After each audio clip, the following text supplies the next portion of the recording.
Here we go.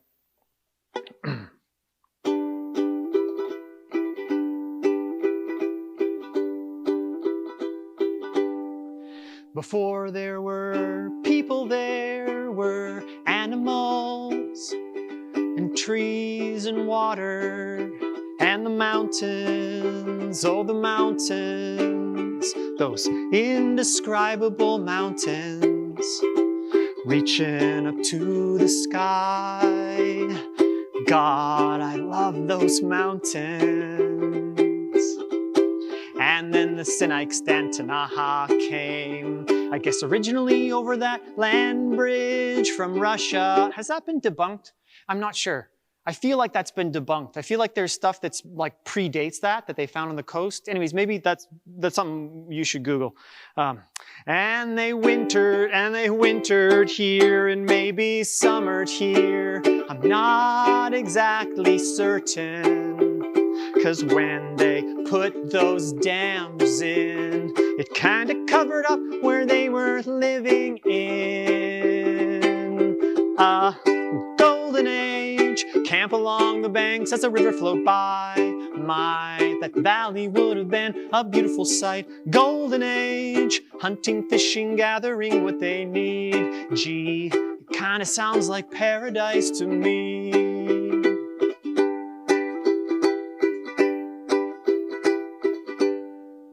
And then the Europeans came, brought with them greed and their diseases that totally decimated the indigenous population. Can't sugarcoat it, right? And then David Thompson came paddling along. God, could you imagine being David Thompson? Well, seriously, imagine like coming around a corner and just seeing yet another incredible vista. Do you ever think he got kind of jaded, you know? Was just like, oh my God, yet another mountain range? No, I don't think he did.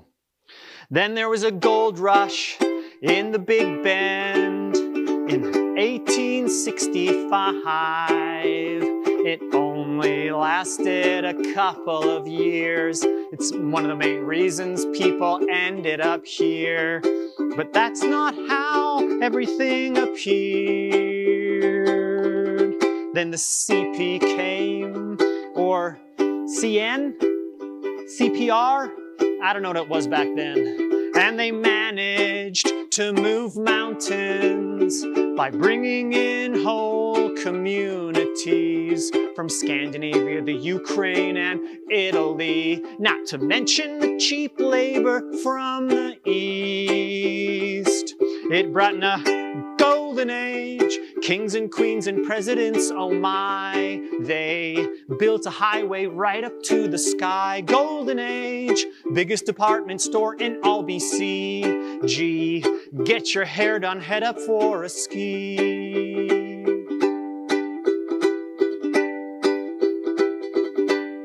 'Cause when those Scandinavians showed up, they looked up at those mountains and they said, yeah. Seriously. And just to make a point, skiing back then at the turn of the century with these Scandinavians was basically going up Mount Revelstoke and launching yourself off of a giant jump. Okay, that was skiing. I mean, they were crazy.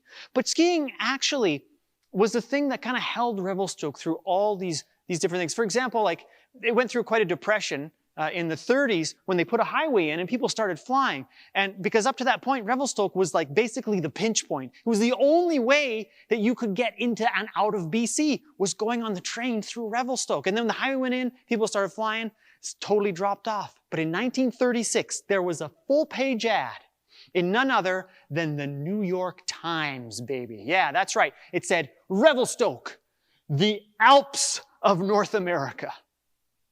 But then, in the 60s, a civil engineer looked out across the trees. He'd be putting beneath so many tons of water for the Columbia Basin Treaty between the U.S. and BC. why the Cynics were declared extinct, so they wouldn't get in the way of things. It started a golden age, money flowed as the water was dammed. Damn, the government knew how to lend a hand. Golden age, trucks and schools and swimming pools, oh my. Try not to think about when it all goes by, by. And then a gang of forward municipal thinkers decided to divorce Revelstoke from its enslavement to boom and bust market forces. And they got some grants and made it beautiful. Tourists and got their own forestry license and decided to have their own energy source here so they could be self-sufficient year after year and didn't have to keep living in fear that their source of income would just up and disappear. And then the hill went in, or rather, the hill took about 30 years to go in and maybe save the town. Kinda depends who you talk to, but 100,000 people riding the pipe has got to mean that things are going right. If that's your definition of things going right, then this is a golden age. Tourist techies, toucan doggers too, all call Revelstoke home. What about you? Golden age, R&R and RMR, oh wow. But how does anyone afford a house right now?